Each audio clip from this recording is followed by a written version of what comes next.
Vina ini sudah apa ya? Sudah terlihat semuanya warnanya ya. Kepolisian Republik Indonesia sudah melakukan proses yang baik dan profesional.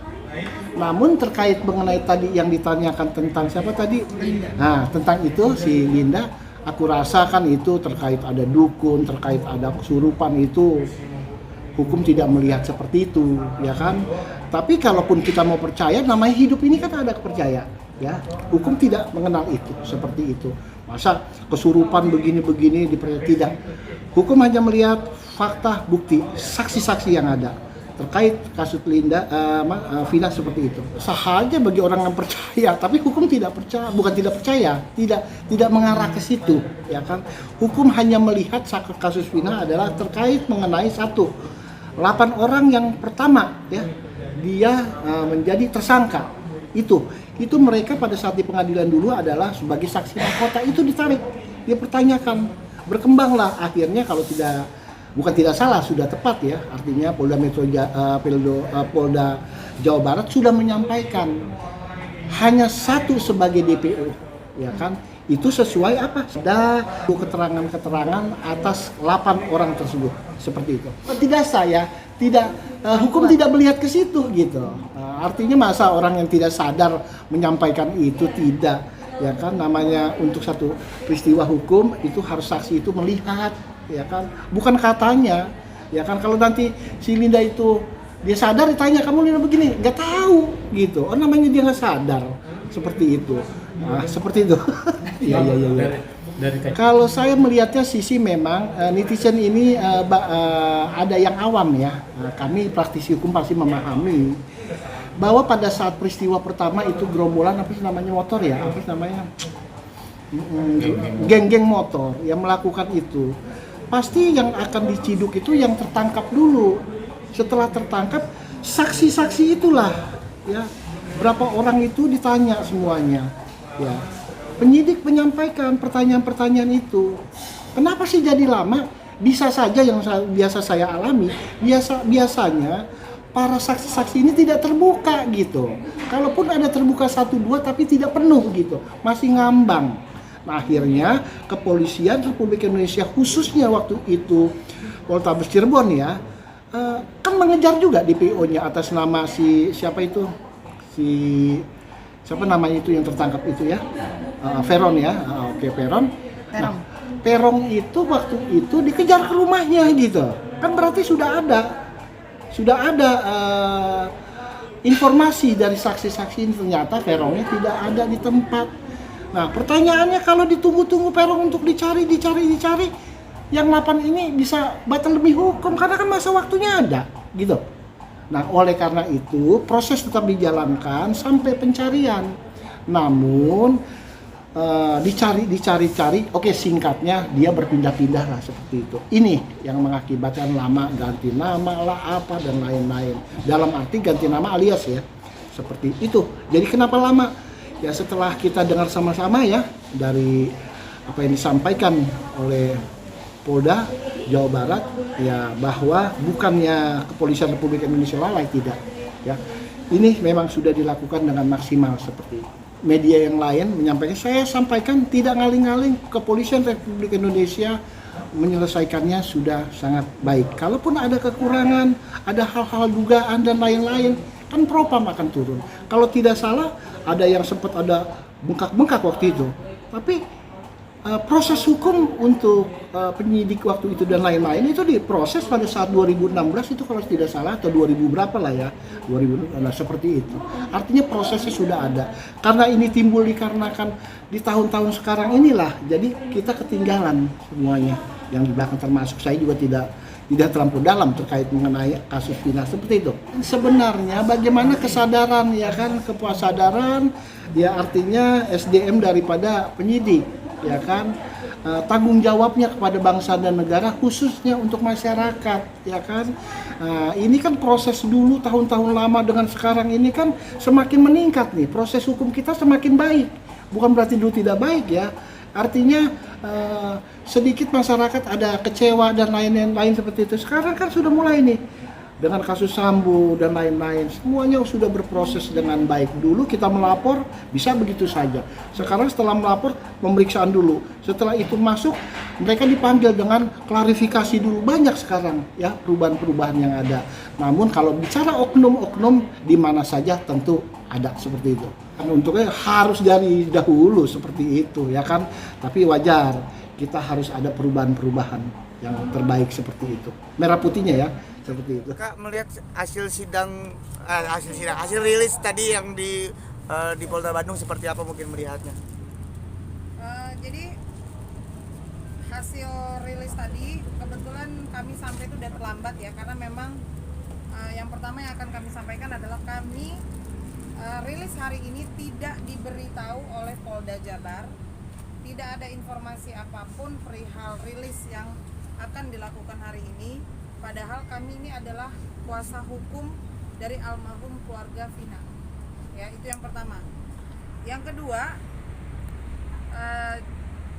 jika bertanya hasilnya, ya hasilnya tentunya teman-teman juga sudah tahu bahwa hari ini menetapkan Peggy alias Peron, Peggy Irawan ya, Peggy Setiawan alias Peron alias Robi Irawan itu sudah ditetapkan sebagai tersangka atau DPO yang selama ini dicari oleh kepolisian. Ya. Terus apa lagi tadi? Pertanyaan apa lagi? Tadi di buku sana ada atau dapat informasi Jadi ini mungkin saya cerita sedikit lah ya. Semenjak saat kami sudah diberikan kuasa secara resmi oleh keluarga Vina, tentunya kami langsung berkoordinasi dengan pihak Polda Jabar. Namun di hari pertama kan sudah ada komunikasi ya, teman-teman juga kan tahu kita Pak Hotman teleponan langsung. Tapi komunikasi selanjutnya kami tidak mendapatkan apa-apa.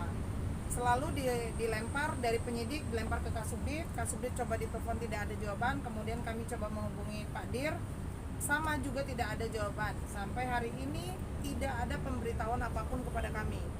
Oleh karenanya kami berinisiatif untuk datang ke Polda Jabar, itu pun atas informasi teman-teman media. Jadi Pak Hotman informasi ke kami kalau hari ini akan diadakan press release perihal penetapan hasil penangkapan kemarin. Begitu. Jadi tidak ada undangan resmi dari Polda. Padahal kami ini kuasa hukum dari keluarga almarhum Vina.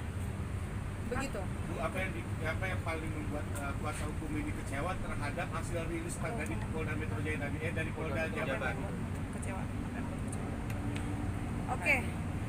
Jadi hari ini ada hal yang membahagiakan tentunya, dan ada juga hal yang membuat kami kecewa.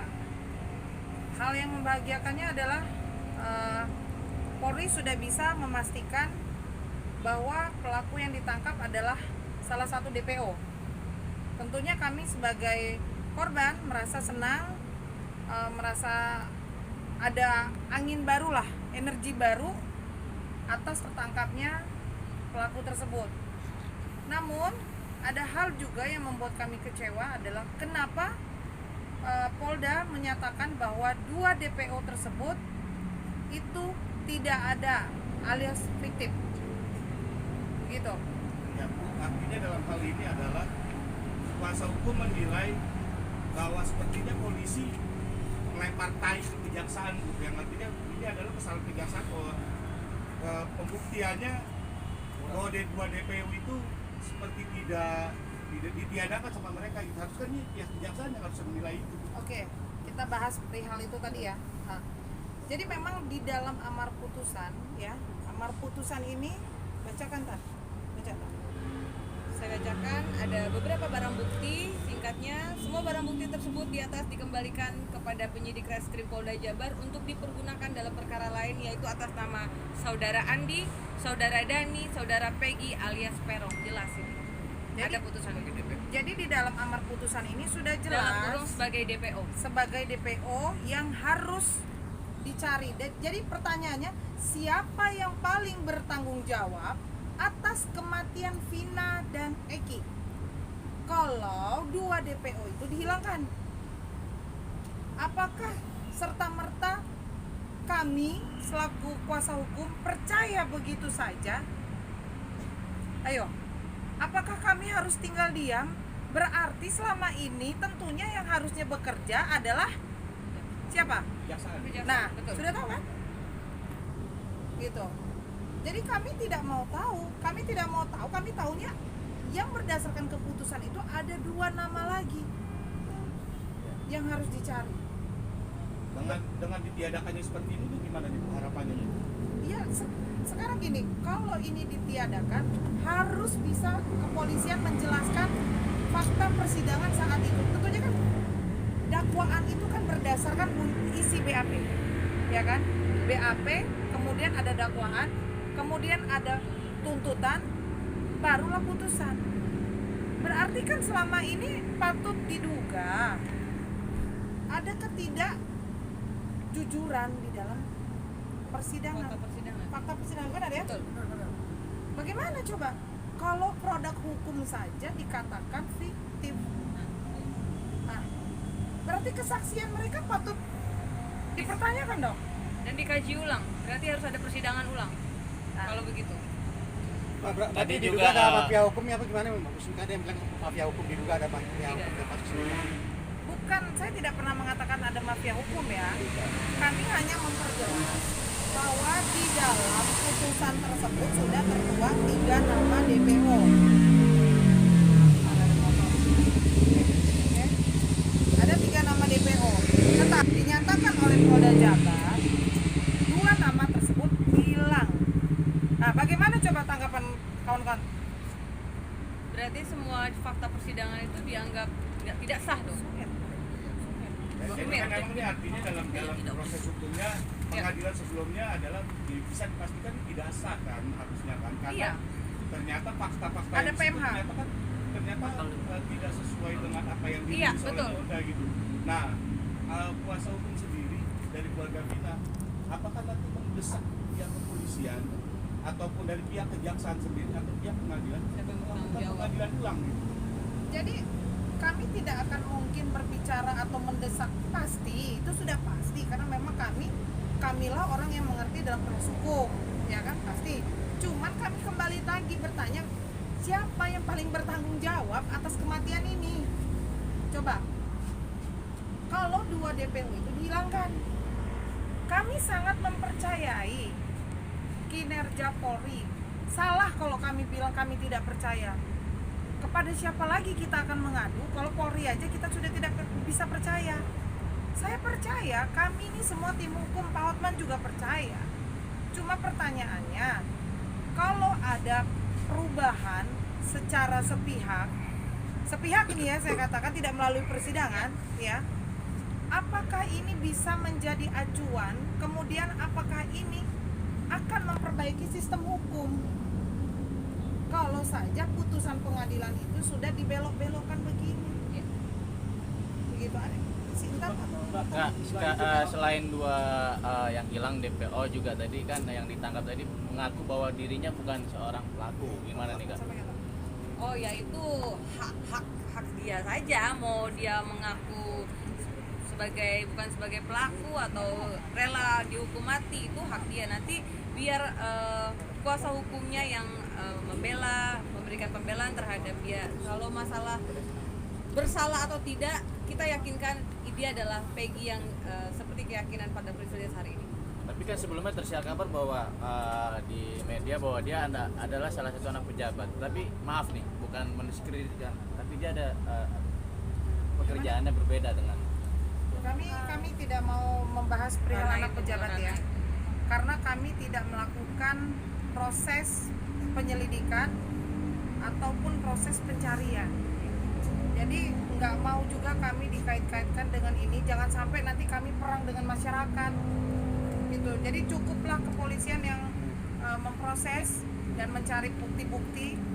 Tetapi seharusnya karena ini sudah terjadinya produk hukum, berarti kan yang harus bersinergi kejaksaan dengan kepolisian dalam hal ini. Jangan juga kami yang diadu dengan masyarakat. Orang kami di sini korban loh. Tapi terkait hal itu sendiri Kak, maksudnya bukan mengadu dengan masyarakat, tapi kan akhirnya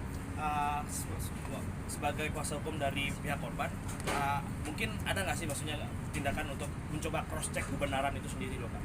Soalnya kan emang ya, mencoba untuk mencari tahu gitu loh, walaupun dilakukan atau enggaknya. ditelusuri sendiri Nah. gitu. Sekarang kan gini, semua prosesnya kan ini yang yang menyelidiki itu kan pihak kepolisian.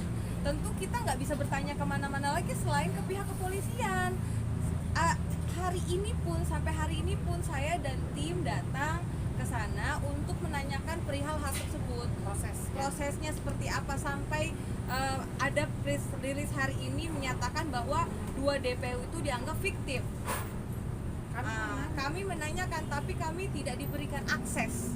Nah itu yang menjadi lagi tanda tanya lagi kepada kita, ada apa?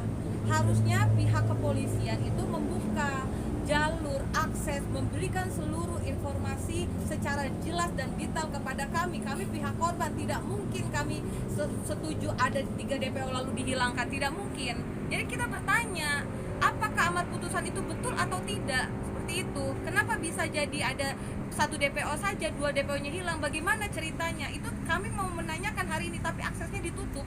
Apa yang membuat mereka melakukan penutupan akses? Saya tidak tahu. Yang jelas Ini tadi yang saya katakan, dari mulai kami memperkenalkan diri sebagai kuasa hukum tidak ditanggapi, dari mulai kami mencoba menanyakan dan mencoba untuk menghadap tidak ditanggapi, sampai hari ini pun terjadinya press release kami tidak diberitahu, sampai kami datang tadi dengan terburu-buru dengan inisiatif sendiri mencoba komunikasi juga tidak ditemui dengan alasan jangan mendadak. Kan ini lucu, kok mendadak? Seharusnya mendadak tuh siapa? Yang mendadak tuh ya mereka. Kenapa tidak beritahu kami? kenapa tiba-tiba ada press release? Nah, harusnya kan informasi disampaikan. Oke, seharusnya teman-teman kepolisian jangan terlalu cepat memutuskan bahwa ini adalah tidak ada 2 DPO fiktif. Tanyakan dulu. Oke, kalian punya wewenang terhadap pemeriksaan, terhadap penyelidikan. Tapi tanyakan dulu kepada kami apa saja. Kita bisa discuss dong alasan-alasan itu. Berarti ini kan ada PMH-nya di dalam putusan itu. Bukan tidak mungkin para terpidana melakukan gugatan loh. Mereka bisa melakukan gugatan. Tapi tepatnya mungkin ya ini lebih ke blunder akhirnya antara penyidikan, tuntutan, putusan sehingga keluar DPO. Tapi kenapa statement dari kepolisian tiba-tiba DPO ini tidak ada? Itu kan pertanyaan besar. Seharusnya ya kawan-kawan media bisa uber dong ke sana, pertanyaan seperti apa, jawabannya seperti apa. Jangan terlalu fokus ke kami juga gitu kan. Tapi sebagai perwakilan seperti ini ya, sebagai tambahan ya, perlu rekan-rekan wartawan itu untuk meminta klarifikasi kepada kejaksaan sepertinya seperti itu.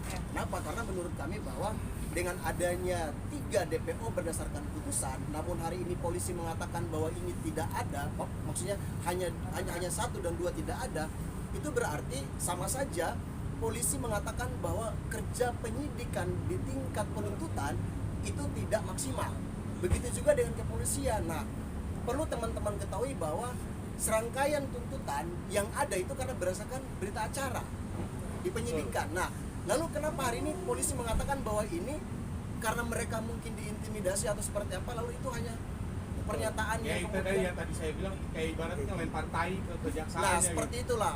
Makanya menurut kami bahwa hal yang paling tepat adalah rekan-rekan wartawan harus meminta klarifikasi kepada kejaksaan yang menuntut perkara tersebut, yang memegang perkara tersebut. Mungkin kalau dari kami seperti itu. Mbak, mungkin penegasan sedikit terkait 2 DPW yang setelah ditiadakan oleh pihak kepolisian. Apa tadi pihak tim kuasa hukum ini mendesak agar pihak kepolisian tetap mencari 2 DPO tersebut atau seperti apa ya Mbak? Berdasarkan putusan kami akan tetap tegas bahwa 2 DPO berdasarkan putusan itu kami yakin bahwa itu ada. Berarti agar tetap dicari begitu ya? Harus dan wajib dicari. Itu kan udah produk hukum. Iya. Dan dengan adanya tadi press release, tanggapan keluarga Vina sendiri seperti apa? Jelas kecewa. Tadi mereka sempat telepon saya. Dia kaget terhadap statement dari Polda. Loh Bu, kok cuma 1? Tapi saya coba menenangkan bahwa sabar. Saya yakin ini kepolisian hanya meminta waktu mungkin ya. Saya coba menenangkan mereka dan saya katakan kami akan coba berkoordinasi, coba kami rapatkan dulu dengan Pak Hotman perihal hilangnya 2 DPO ini. Dan tentunya ini menjadi PR besar lagi, akhirnya bukan hanya kepolisian tapi kejaksaan. Kenapa juga kejaksaan tidak bekerja selama ini? Pertanggungjawaban atas salah putusan seperti itu. Kak, tapi seberapa memang harus kejaksaan juga Iya, ya. iya. Kak, apa seberapa yakin bahwa ini yang DPO yang dimaksud Peggy atau hanya pemeran pengganti saja, Kak? Nah, Bagaimana? Rilis yang tadi apakah yakin bahwa dari sebagai kuasa hukum dari keluarga Vina, apakah ini yakin adalah DPO-nya si Peggy atau hanya peran pengganti saja? Percaya lah, kita percaya. Jadi begini, yang melakukan penyelidikan, pemeriksaan itu kan pihak kepolisian. Tentunya dengan kasus ini viral, saya yakin tidak mungkin kepolisian akan asal menangkap ataupun asal menetapkan tersangka. Ini sangat berbahaya loh. Kalau kita tidak percaya dengan hasil pemeriksaan, terus kita percaya sama siapa? Apa yang harus kita lakukan di tengah ketidakadilan ini? Kalau memang kepolisian tidak sanggup, berarti kita harus bagaimana? Gitu. Jadi simpelnya adalah perihal Peggy ditangkap, berikut dengan alat bukti, keterangan saksi kan dirasa sudah cukup menurut Polda. Kami selaku kuasa hukum korban hanya melihat perkembangan dan tentunya kami pasti senang dengan hasil ini. Tetapi yang tidak senang itu tadi, kenapa kok DPO-nya hilang dengan alasan yang tidak masuk di akal. Menurut, kalaupun mau dinyatakan hilang, Siapa yang bertanggung jawab? siapa yang bertanggung jawab? Itu yang harus dipertanyakan. pertanyaannya itu. Iya kan? Yang paling utama itu. Paling utama itu siapa yang Karena bertanggung itu bisa jawab? mencatatkan produk hukumnya gitu. Ya, Iya. Ini kan pernyataan kepolisian itu menurut kami blunder. Dia bertentangan dengan putusan, bertentangan dengan penuntutan. Gitu. gitu kan? Jadi gini, satu tambahan tadi Presiden Des mengatakan bahwa kenapa ada BAP yang dicabut itu karena ada tekanan dari pihak lawyer yang menyuruh, ya kan? Itu Merekayasa untuk mencabut. Berarti secara tidak langsung polisi itu mengatakan BAP itu benar adanya. Loh, lah sekarang dari BAP itu benar adanya tiba-tiba 2 DPO di dalam nama BAP itu hilang. Jadi itu jadi tanda tanya buat kita. Jadi kita tim kuasa hukum harus bagaimana? Tertawa sebenarnya mendengar itu. Dari BAP turunannya turun ke putusan, ya kan? Jadi semua sama menyatakan BAP menyatakan ada 3 nama itu. Putusan menyatakan ada 3 nama itu. Lalu tiba-tiba pada saat 1 DPO tertangkap, 2 DPO-nya dinyatakan fiktif. Tidak ada fiktif. Itu harus bertanggung jawab. Siapa yang bisa bertanggung jawab? Silahkan. Saya mudah-mudahan Bapak Presiden bisa turun tangan dalam hal ini. Tidak ada lagi yang bisa menyelesaikan ini kecuali memang Bapak Presiden Joko Widodo. Seperti itu. Jadi ya, adalah karena pihak masyarakat ya. Jadi kita tidak bisa. Mungkin aja pihak masyarakat sekarang sudah hilang kepercayaan. Ya, justru Yang paling dikhawatirkan seperti itu. ya, Iya dong. Jadi gini, 8 tahun tidak tertangkap isu yang tersebar. Tetapi ada cerita baru bahwa mereka mencabut keterangan. Ya. Oke, kita maklumi itu memang SOP. Terbiasa lah. Ya. Tetapi sekarang ketika 8 tahun ya tidak terungkap, tiba-tiba sudah 1 tertangkap, hilang lagi 2 DPO itu. Bagaimana dengan keluarga korban yang sudah menunggu? Gitu. Bagaimana ini? Terus kami ini mau cari keadilan kemana? Ya berarti Bapak Presiden harus turun tangan ini Pak. Mungkin masih banyak pina-pina yang lain, eki-eki yang lain yang tidak terungkap juga. Sekian lama menunggu, sekian lama berharap akan ada keadilan, tahu-tahu sudah dapat 1 orang, keduanya dihilangkan. Dan tidak ada yang bisa bertanggung jawab. Udah terjadi produk hukum juga. Apalagi yang mau ditanyakan? Ayo. Sudah. Sedikit Kak, mungkin ini menurut pandangannya aja. Apakah bisa dikatakan ada SOP yang melenceng dari pihak berwajib sendiri Bisa terkait saja.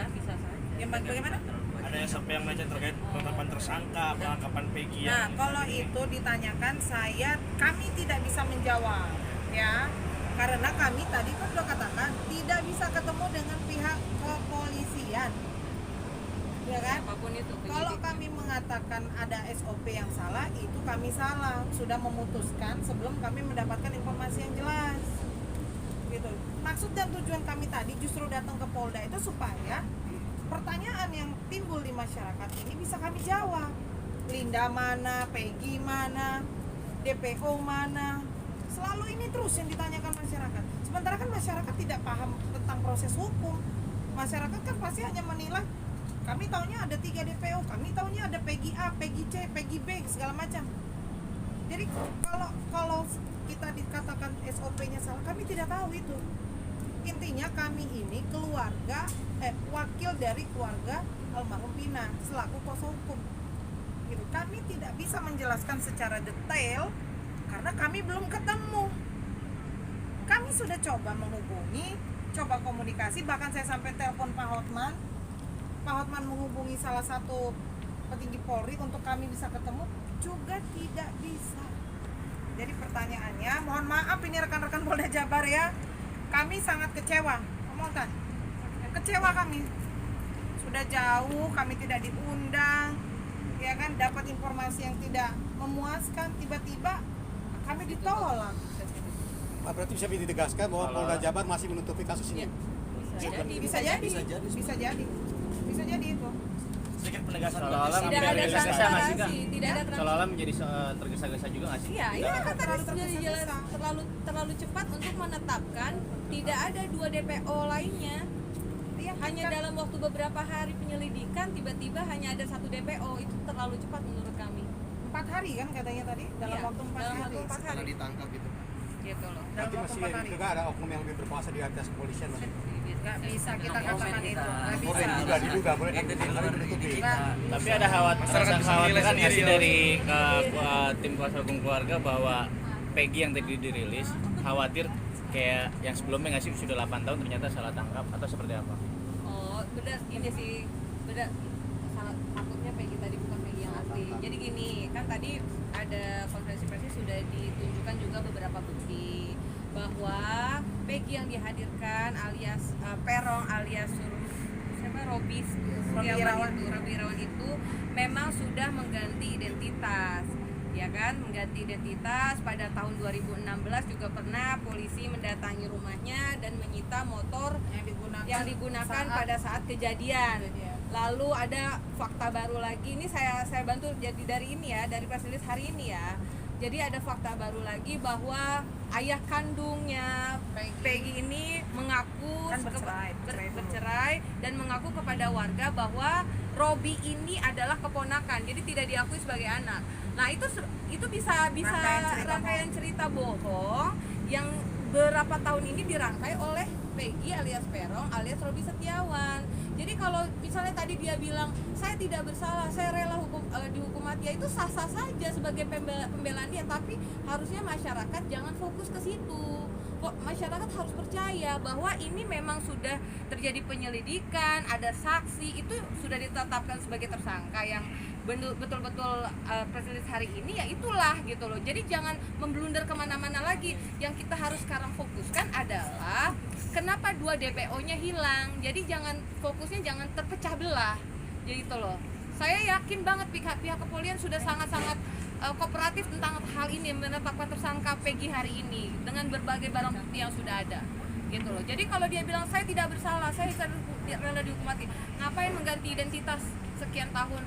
Peggy itu mengganti identitas Sudah jelas itu menjadi Robi. Itu ada yang tadi barang buktinya ada ijazah rapot atas nama Peggy Irawan, terus ada ijazah rapot asli, fotokopi KTP, identitas, itu ada semua. Jadi masyarakat jangan terbawa arus untuk lebih fokus ke ini bukan Peggy. Sudah, kalau sudah DPO 1 tertangkap, sudah kita fokus lagi. Ada 2 nama lagi yang harus menjadi PR kita, masyarakat, kepolisian, kejaksaan, bahkan Bapak Presiden sekalipun. Ini PR kita, apakah ini benar-benar ada atau tidak, seperti itu. Jadi jangan terpecah fokusnya, ya, terbawa arus, jangan perihal terbawa arus. wajah perihal Wajar. kasihan. Saya yakin pihak kepolisian sudah sangat-sangat cermat dalam hal ini. Urusan salah tangkap, urusan kepolisian, bukan urusan kami. Iya. Karena kami senang kalau ada terduga pelaku pembunuhan tertangkap, itu kami senang. Iya, Yang kami tidak senang kenapa DPO-nya hilang. itu. Nah, itu. Ya. Jadi apakah nanti kuasa hukum ini akan tetap mengikuti alurnya itu nanti ke pengadilan untuk mengetahui, sehingga apakah ada pengakuan dari tersangka PG ini dia tidak mengakui bahwa DPO ini dari dua nama DPO yang hilang ini Kami berasal dari dia siapa bertanggung jawab atas Ya itu urusan tadi. itu. Kita kan terus pasti akan terus mengikuti. Cuman itu tadi, Mas. Kalaupun itu hilang Siapa yang bertanggung jawab? dari misalkan dari keterangannya si Peggy, misalkan nih, ataupun dari keterangan napi yang lain, ya berarti siapa yang bertanggung jawab atas keterangan itu? Ayo, berarti seluruh masyarakat Indonesia dibohongin dong, ya kan? Berarti ada konsekuensi dan sanksinya nggak ini? Pertanyaan saya, memberikan keterangan palsu di muka persidangan. Apakah iya ketika keterangan ini benar palsu harus kita laporkan ulang mereka? Sementara mereka sudah menjalani masa hukuman. Kan dasarnya DPO itu kan hasil fakta persidangan. Inkrahnya udah ada juga ya. Sudah ingkrah. Gitu. Kan sejauh ini udah ada satu saksi yang mengajukan perlindungan ke LPSK. Dari pihak keluarga Vina sendiri nanti Yang mana? Nggak bisa disebutin. dari keluarga Vina nanti rencananya akan mengajukan perlindungan juga Ke ke LPSK atau seperti Oh apa? iya kami sudah. Ke LPSK kita sudah. Kami sudah mengajukan press release ke LPSK. Kemudian nanti insya Allah Linda juga akan kami dampingi. Tapi kebetulan karena besok Linda sudah ada, ini saya bocorin sedikit, besok Linda sudah ada panggilan di Polda Jabar, Polda Jawa Barat. Kemungkinan kami belum bisa mendampingi dan Linda juga masih meminta waktu karena anaknya sakit. Gitu. Jadi supaya terang benderang nanti ketika Linda ini muncul, apakah Linda ini yang diduga oleh kita selama ini atau oleh masyarakat Indonesia ini adalah orang yang turut serta dalam kasus pembunuhan, ataukah dia hanya sebagai perantara, ataukah dia mengetahui tapi tidak lapor? Kan ada kemungkinan-kemungkinan. Kami juga tidak bisa, kami sudah menanyakan namun jawabannya masih satu. Jadi nanti kita tinggal tunggu rekan-rekan setelah dari pemeriksaan tersebut. Saya pasti akan informasikan ya, pasti juga akan kita buka supaya tidak menjadi konsumsi publik yang negatif. Itu jujur, Linda dan keluarganya, Linda juga sudah punya suami dan itu bukan Egy ya, yang seperti tersebar luas juga. Jadi Linda bukan Egy suaminya, dan Linda sendiri siap untuk bertemu dengan media setelah Linda diperiksa dan diambil keterangannya dari Polda. Izin untuk penegasan, berarti yang diajukan untuk perlindungan ke LPSK itu saudara Linda ini atau seperti apa? Linda juga Itu perkembangannya sejauh ini sudah seperti apa, Mbak? Di LPSK akan gimana? sejauh ini perkembangannya sudah seperti apa pengajuan perlindungan ke LPSK? LPSK masih dalam proses, karena kemarin memang kita mau gabungkan, tapi karena kita ketahui Linda kan baru, jadi masih proses. Nanti hari Senin kami ke Komnas HAM ya, jam 1 di Komnas HAM ya. Hari Senin ya. Besok Komnas HAM. Ya. Terkait apa? Kami diundang oleh Komnas HAM. Ya pasti terkait ini, masalah ini. Ini pertama kali atau seperti apa, Mbak? Yang mana? Ke Komnas HAM. Baru pertama kali ke Komnas HAM.